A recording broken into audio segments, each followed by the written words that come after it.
Hey everybody, my name's Sarah and I'm just making this video tonight because I noticed that my other VBAC video got a lot of views.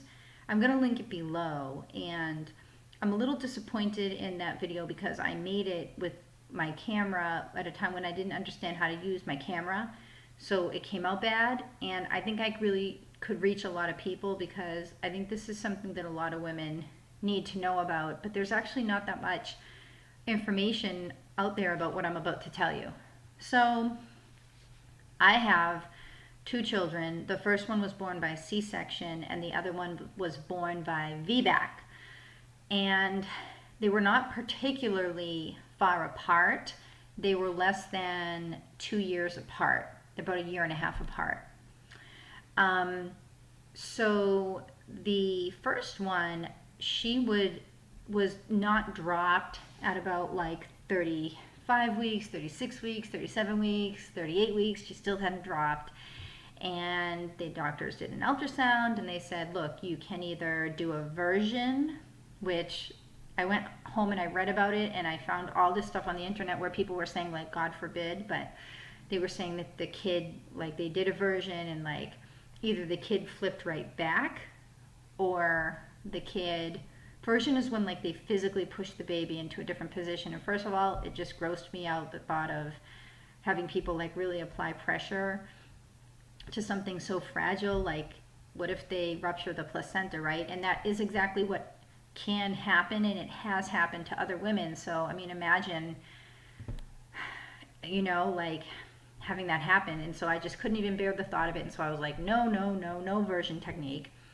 And they were like, okay, so your options are you can either wait it out, but the risk in that case is that you might deliver before your due date, or you might deliver at a time, if it's an emergency delivery, it might not go that well because if the baby's in the wrong position and the baby comes out in the wrong position, and we don't have time to react, then you could have a kid born the wrong way, like essentially born feet first. And from what I understand, that's not good for the baby. Or they said you could have a C-section at 39 weeks. And I was kind of like, 39 weeks? Because I still felt like the baby being so high up, maybe she just hadn't decided to move yet, and maybe she was going to move. And I felt like that was kind of sudden to have to do it so early, But being a first-time mom, I think I kind of was a little bit more conservative. I am not sure that if I were in the same position after giving birth to a baby that I would have made the same choice. Okay, but I was like, look, like, this is my first child. This could be my only child. I'm not going to take any risks. I'm just going to do what they say and go get the C-section. Well, when I tell you it was awful, it was awful. I mean, the operation part was fine. It was kind of like when you go to the store and you buy a new pair of shoes. I felt like, oh, this is great. There's this baby in my arms. Check out now. Here's my credit card. I'm on my way out. Oh, look at this.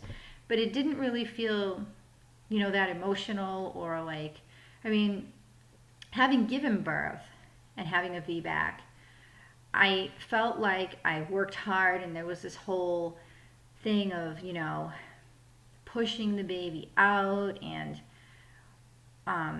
gradually having it be a process that you participate in as an active participant, whereas as a C-section, I just felt like I was a spectator.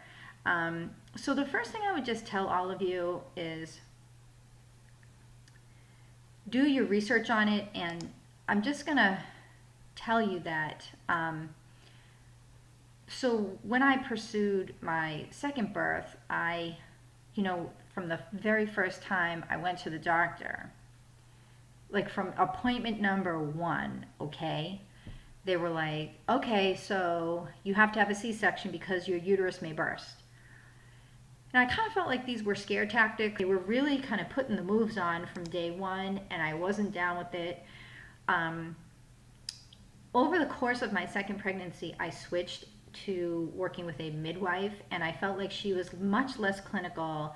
She was kind of hippie-ish. thing. It wasn't really like, my prenatal care was not really delivered in like a very hospital-like setting.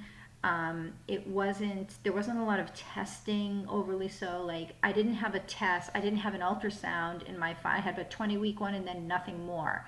Whereas with my first baby, there were a lot more ultrasounds. So,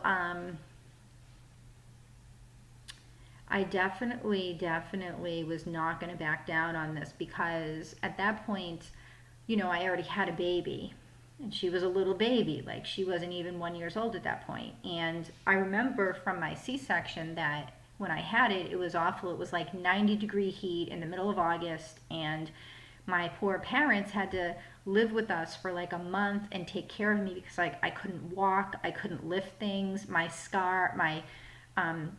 incision got a little bit infected, and I had to go back, and they had to like sew me up again. I mean, it was like awful, and I just didn't feel like I was willing to be incapacitated if I didn't need to be, because that is really what I was after I had my first baby. Like, I couldn't sit up in bed really even. And I just knew that I needed to do everything I could to have a VBAC. So the pregnancy was perfect. It went as planned. I was full term, and I just, a few days after I was expected, after my due date, it was like 10 o'clock at night, and I was kind of getting these pains, and then Antonio came home, and I was really getting the pain. He came home from work, and then we went to the hospital, and they were like, you're dilated enough to where you're going to have the baby, and so we're prepping you for a C-section. And I was like, no, like, I was like, no C-section. Stop it, everybody. I was like, is there any reason I should have a C-section? And they were like, no, but if you're in labor for more than 6 hours, then, that's a dangerous situation. Like, just completely finding reasons, right? They're like, no, like, if you're in labor for longer than you should be, then we're going to have to do a C-section. Duh, obviously. Like, I'm not sitting here saying, let's put me and the child at risk. I'm saying, like, is there any reason that I can't do this, right?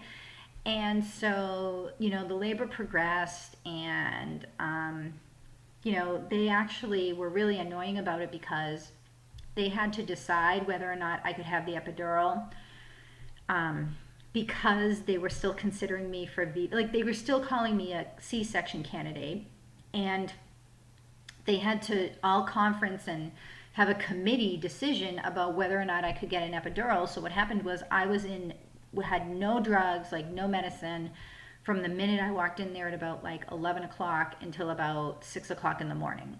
So I was literally like, and I know a lot of women do this with no medicine, but for me, I don't know. It wasn't something I wanted to do. Like, I wanted to have medicine, and I couldn't have any pain relief, because they were like, well, if we give you the epidural and then we end up having to go for C-section, then like whatever, like for whatever reason, they're like, it's not going to be, like, we're not, it's going to affect how we give you the anesthesia for the C-section, and or whatever reason. I don't even remember what reason it was. They're like, we can't give you the epidural until we rule out C-section. And I'm like, okay. But then they had to like capitulate about it, all of them. So there I was, having these awful contractions and no medicine. And then finally, about 5 or 6 in the morning, they gave me the epidural, and it felt better. And then it wasn't really that long after that I gave birth. But I can tell you that the moment when I saw my baby was like unbelievable, and I'll never forget it. And that I'm just so glad that I was strong, and I was persistent, and I didn't let them take the birth experience away from me, because I know for a lot of women that it does get taken away, because they don't necessarily do the research or hear stories like this. And trust me, like, if I hadn't been as hard-headed about it, they would have just pushed me right into C-section for no reason. So what I have to say to all you women is, and I'm not a doctor, and I'm not giving medical advice here. Every situation varies. But I would say, do your research and talk to people, maybe talk to more than one doctor, but also, understand how you feel as a woman. Like with my first baby, the kid hadn't dropped, like she was up in my ribs, and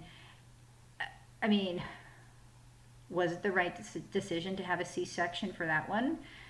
I mean, probably a 50-50, but probably, you know, I mean, would I do it again now? I don't know. I might wait a little longer, but, um, you know, my second baby, I knew how I felt. I knew my body, and, you know, women have been giving birth like since the beginning of time, and I just knew that everything was okay, and I just felt it, like it was going to be okay.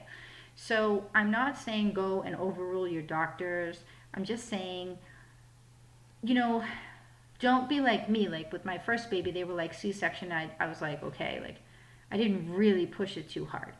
But if I had to go back, I think I maybe would have just researched it a little bit more and maybe stood up a little bit more to them, because